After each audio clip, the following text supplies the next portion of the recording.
Bonjour à tous, on se retrouve aujourd'hui pour la demi-finale de la Ligue de la Coupe BKT, oui monsieur, tout à fait. Et on retrouve le Stade Lavallois qui va affronter le PSG. Un PSG en forme, mais un Stade Lavallois invincible.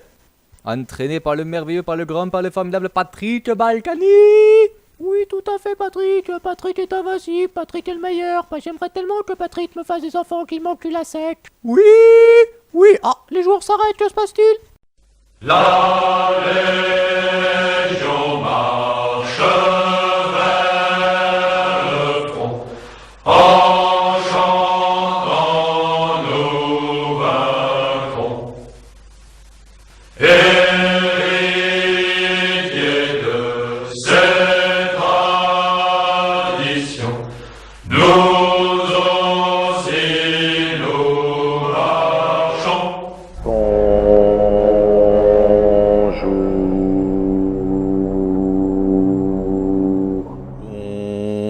Bonjour. Alors. Bonjour. Bonjour.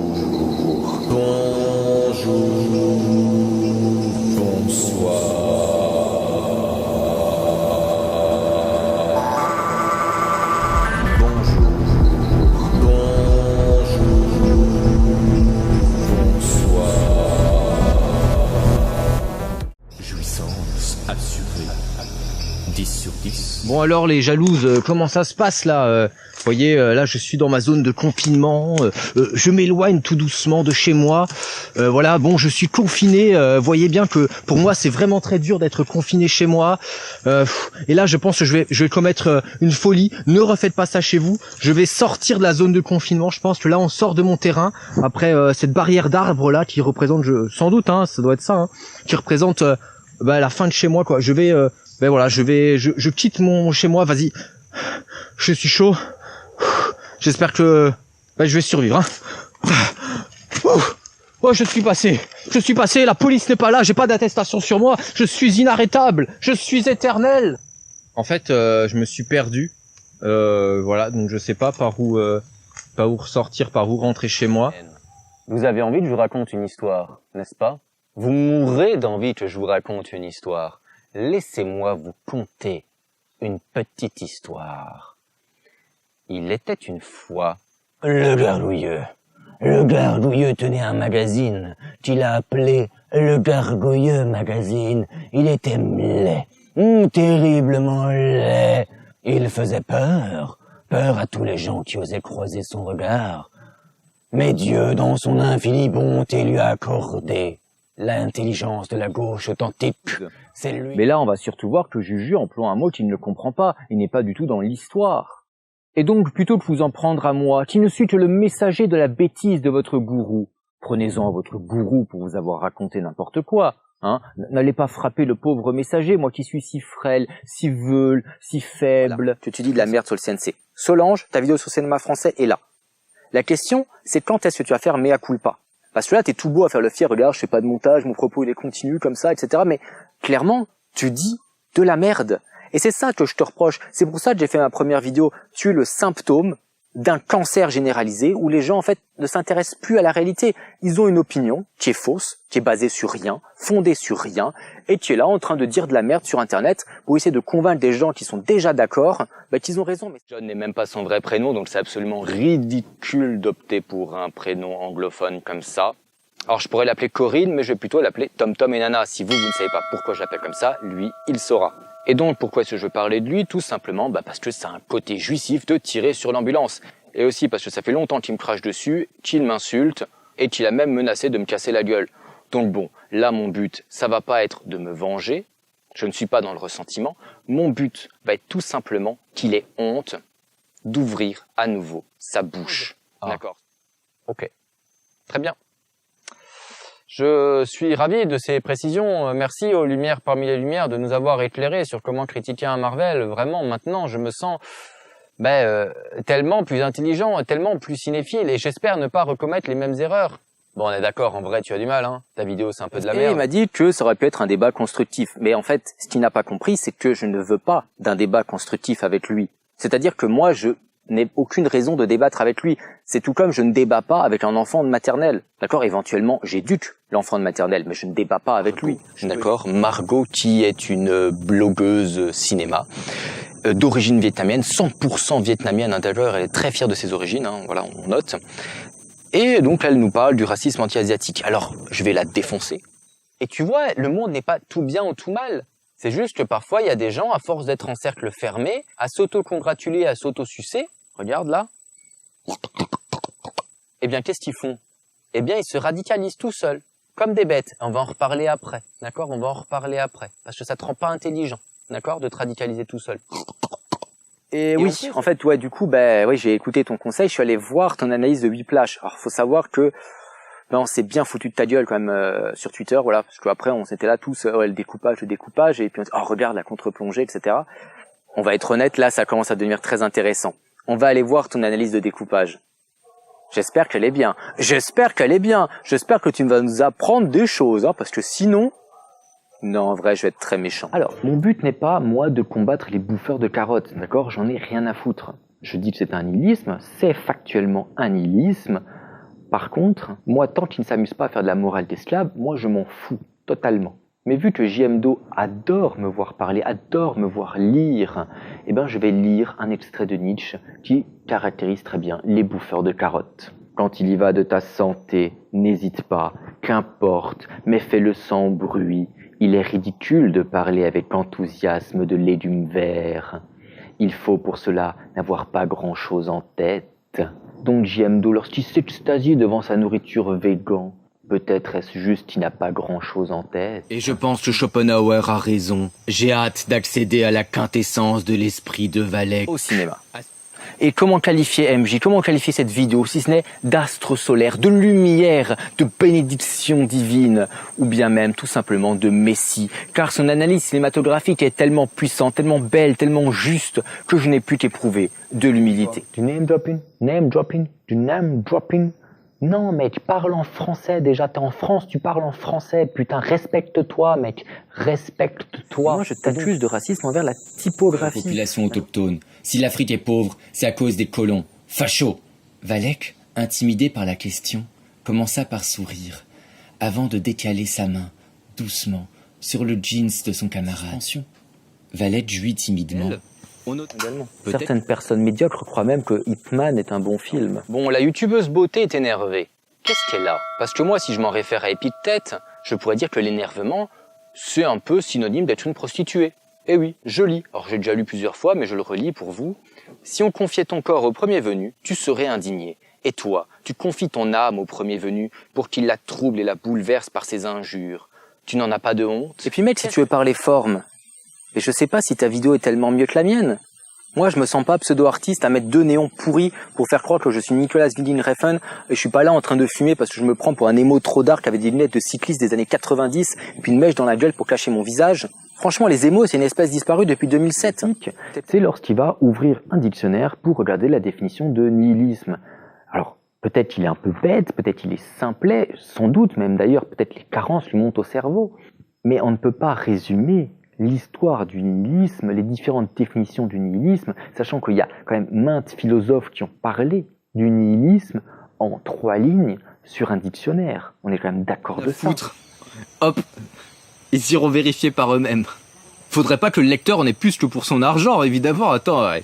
C'est du travail tout ça, faire des phrases avec des mots et tout. Bon, ça a l'air compliqué pour lui quand même, on est gentil. Ta gueule. Juste tu te tais. Commence à penser. Juste commence. Sors de tes vidéos d'abattoir que tu as l'air d'adorer, et puis commence à être un peu esclave de ton cerveau, de faire la raison là dont tu parlais. Pauvre, franchement, moi je pense que c'est qu'ils le feront exprès. Hein. Voilà, c'est évident.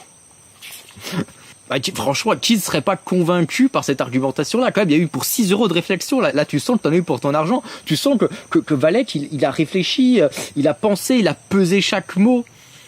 pour sortir ça. Moi, je sens déjà la PLS des gauchistes. Hein. Et là, tu comprends bien où je veux en venir.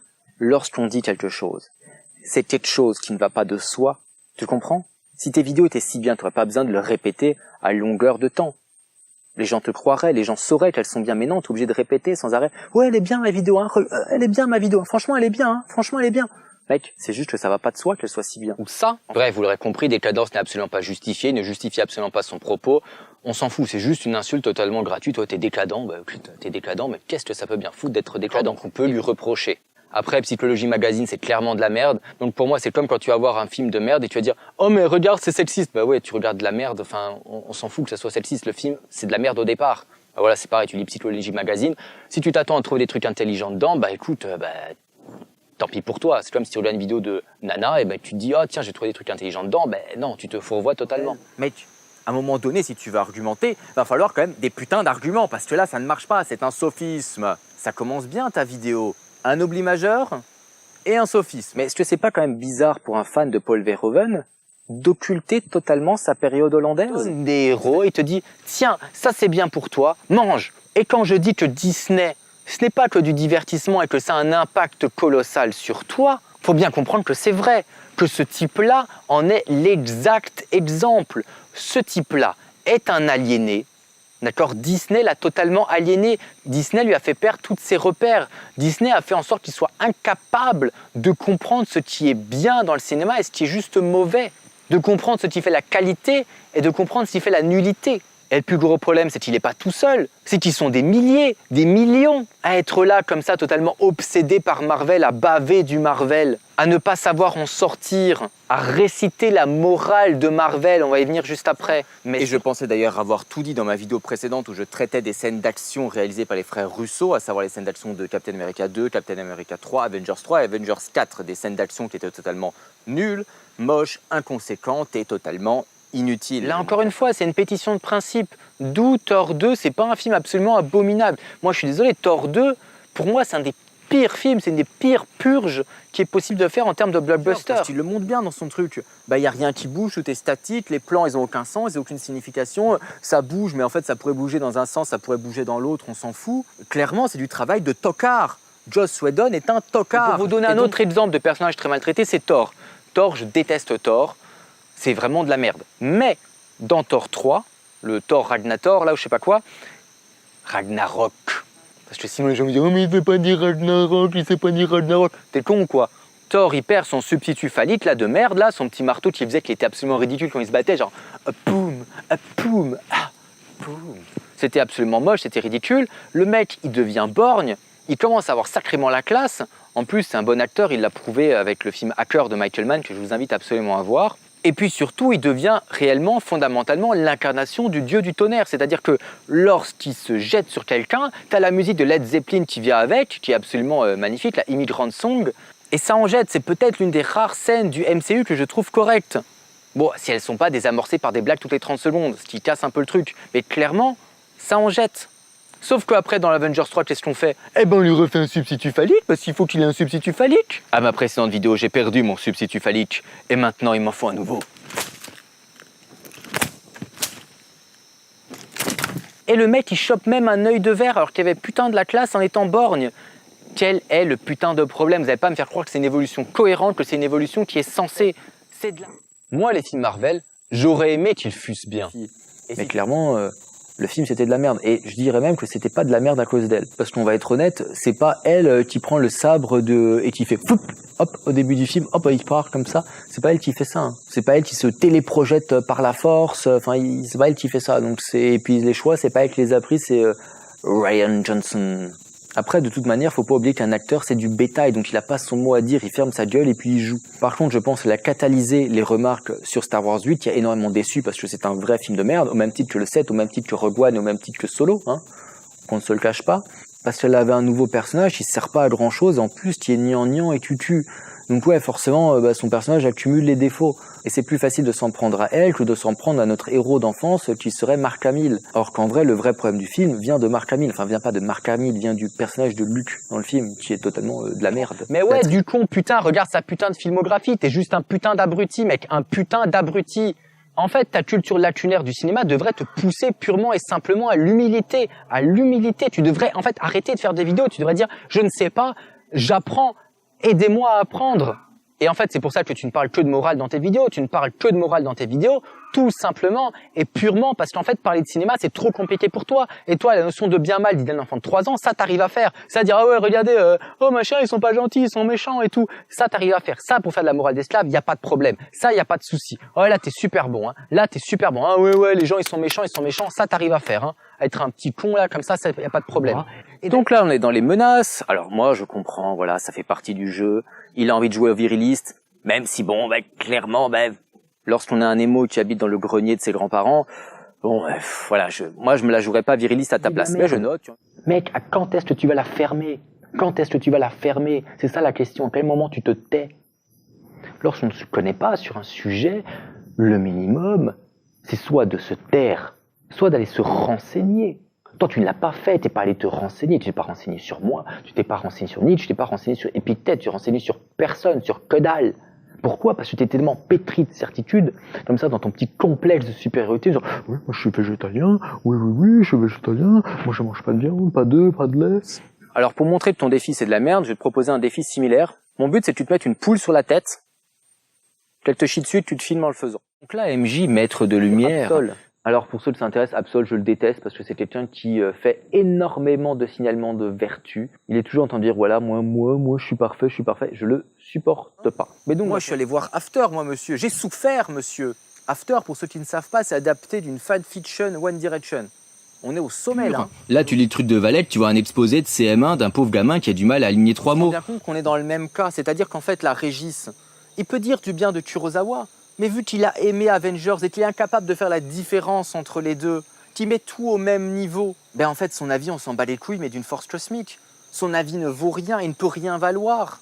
Il ne tire aucun enseignement de ce qu'il regarde, il ne progressera jamais. Et ça, je suis désolé, mais ceux qui ont critiqué dans ma précédente vidéo la citation de Nietzsche à la fin, elle est géniale cette citation de Nietzsche, qui disait que pour les gens immatures, il fallait des auteurs médiocres. On est exactement là-dedans. Régis est immature, il n'apprend pas, il refuse d'apprendre. Je suis désolé, il lui faut des gens médiocres qui fassent des films pour lui. Parce que de toute façon, il ne fera pas la différence. Donc, autant lui servir de la merde.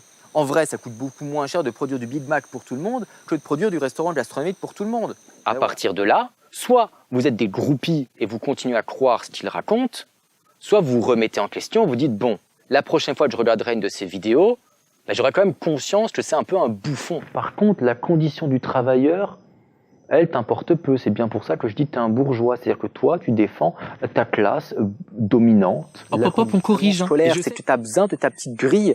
Tu n'es pas compétent en la matière. Tu n'es pas compétent pour analyser un film. Tu n'es pas compétent pour comprendre un film. Et tu n'as aucune culture cinématographique. D'accord, je n'ai aucune envie d'être esclave. Je ne le souhaite à personne. Même pas à J.M. Do, qui lui n'est déjà pas esclave de son cerveau, il l'a dit lui-même. Et ça se voit.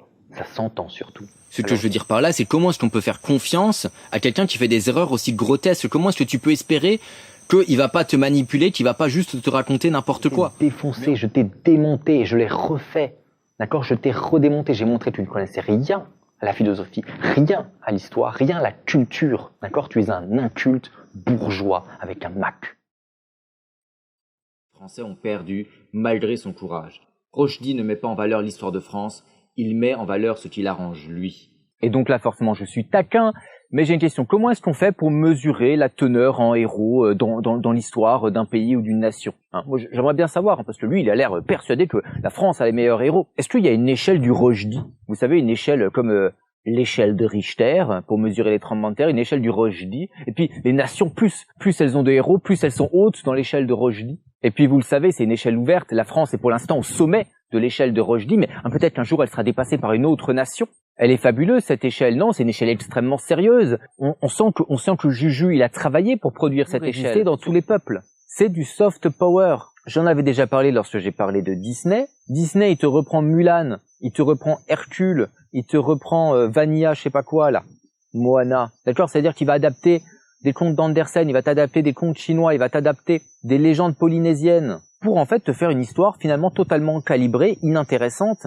avec rien à dire dedans. Et ces films-là vont s'exporter et véhiculer une image américaine de la société. Et j'en avais déjà parlé également lorsque j'ai parlé d'éloge de l'amour de Godard. Godard était de suite même que les Américains n'ont pas d'histoire et que c'est pour ça qu'ils volent les histoires des autres et qu'ils en font absolument n'importe quoi. Ils rajoutent. C'est un beauf en fait. C'est juste un beauf. En fait, quand j'entends Stéphane Edouard parler, moi ce que je vois, c'est je vois Ernesto 2.0. Vous connaissez Ernesto 2.0 ? C'est mon grand ami. Voilà. Et en fait, Ernesto, il a un problème. C'est qu'en fait, il raconte de la merde. En fait, il a une idée fixe, il raconte de la merde, mais il a aucune idée de ce qui est vrai, il a aucune idée de ce qu'est la science, il a aucune idée de ce qu'est la vérification scientifique, et il balance ses conneries. Sauf qu'en fait, Ernesto, bon, tu le vois, d'accord, quand il avec sa manière de parler, avec sa manière de se comporter, sa manière de s'habiller, tu vois que bon, c'est un peu un paumé, tu vois que. Et puis là, à côté, t'as Stéphane Edouard, c'est exactement le même, mais il s'habille quand même avec des trucs de grands bourgeois, tu vois, avec devant une bibliothèque dans laquelle il y a du Frédéric Delavier, de grand penseur Frédéric Delavier. Hein. Bon, là, j'ai rien à dire sur cet extrait de particulier, mais je l'ai quand même mis parce qu'en fait, pour moi, c'est le discours d'un débile de droite, d'accord ? C'est un débile libéral, il raconte ce genre de conneries, c'est-à-dire qu'en fait, il y a tout est responsabilité individuelle, il n'y a pas de géopolitique, il n'y a pas de politique, il n'y a pas d'économie, il n'y a rien du tout. C'est vraiment, mon grand-père, il a travaillé dans les champs, et après il a repoussé les banches, mon grand-père, il a repoussé, il n'était pas n'importe quoi, il a voulu sauver la France de la barbarie, c'est pour ça qu'on est un pays riche maintenant, Et puis les Anglais, encore avant, on a renvoyé les Anglais chez eux, on les a boutés hors de France, c'est pour ça qu'on est riche, Même si en fait, dans son style un peu faux bourgeois comme ça, je devrais plutôt dire, oui, c'est parce que mon grand-père, voyez-vous, Archibald, a combattu dans l'armée, oui, pour défendre nos terres. C'est pour ça que nous sommes un pays riche. Inspiré, notamment, y pensait Bruce Benramram, parce que lui, par exemple, il publie des bouquins qui sont des pavés. Enfin, ils sont pavés juste parce que c'est écrit gros, enfin voilà. Mais voilà, qui vend 20 €, faut le savoir, 20 € qui ont du vrai argent, voilà, qui sont des tapisseries un peu quasiment de ces textes avec des blagues pourries dedans.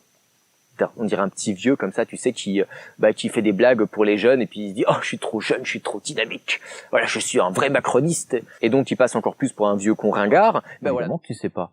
Bruce non plus, d'ailleurs. Vous êtes vraiment les mêmes, Toi et Bruce, à part que, lui, il a eu l'intelligence quand même de mettre sa photo sur son livre. Juju, mets la photo de Bruce sur le livre.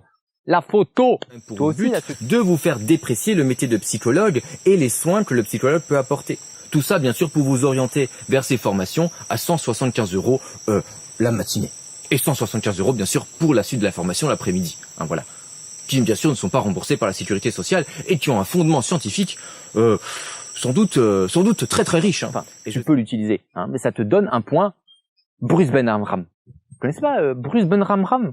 Mais si, quand même, Bruce Benram. Mais si, quand même, un point Bruce Benram. Mais si, quand même. Attends, un type qui est clairement vieux et qui essaie de parler un peu comme les jeunes pour s'attirer un public. Venez les collégiens, venez à moi, je parle de jeunes. D'ailleurs, en fait, vous avez plein de points communs avec Bruce Benramram, là. Vous avez écrit un livre, tous les deux, là. Et Pianizza aussi a écrit un livre. Vous connaissez pas Pianizza ? Quand même. Si on faisait un petit décompte pour savoir lequel est le mieux. Quand même, regarde sur ton livre, là, sur Nietzsche, quand même, regarde.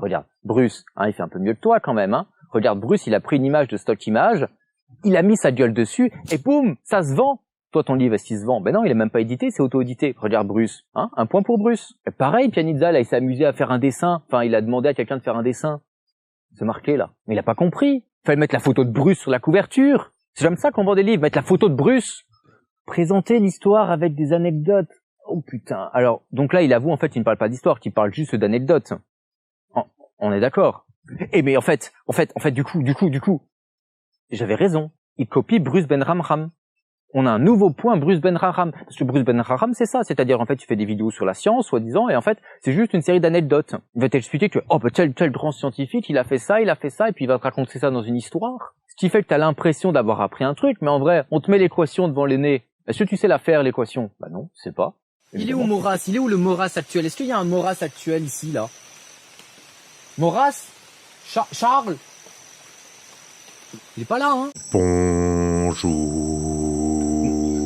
Aujourd'hui, une vidéo un peu différente. Une vidéo stylée. Non, ça va pas être possible, stylée. ça. Non, Bruce, ça parce va pas que être possible. génocide. Tu dégages. Il kiffe. Non, Bruce, je rigole. Il kiffe les vidéos stylées. On ne touche pas à Aristote. Non, mais en fait, non. Sans jamais rien changer à ce qu'il est. Oui, j'ai fait un bon mot. Bien sûr, j'ai fait un bon mot. Qui m'en croyait capable? Tu lèves ta main derrière ton écran. Attention, Bruce, attention. Tu reviens encore une seule fois et je lis ton livre. Attention, regarde, je commence, Attention, je suis chaud, là. Un œil rond, noir, profond, D'ailleurs, je passe un appel là. Si quelqu'un peut me faire un petit buste moche, vous savez, comme il fait là, Missor là. Vous faites un petit buste moche avec Bruce. Comme ça, je pourrais le mettre là dans ma forêt. Je serais ravi. Pour revenir en premier sur les conneries qu'il vient de dire, la comorbidité. Comment tu enlèves la comorbidité des gens qui ont le sida? Comment tu l'enlèves, cette comorbidité-là? Comment tu emmerdes la comorbidité des gens qui sont immunodéprimés? Antoine, essaye d'être calme, s'il te plaît. Espèce de débile! T'es un débile dangereux! Tu fermes ta gueule de con! Et tu te tais! Tu appelles à la vaccination comme tout le monde! C'est quand même incroyable d'être un mongol! D'être là en train de dire oui. Oh oui, mais bon, combien de morts parmi tes abonnés, espèce de débile? Combien de morts parmi tes putains d'abonnés? Les questions, évidemment. Et avoir une construction logique. Donc ouais, Valek c'était mieux avant. Valek c'était mieux lorsqu'il se faisait passer pour une fille sur jeuxvideo.com histoire d'attirer des vues. Et lorsqu'il y avait le physique d'un fan de Tokyo Hotel.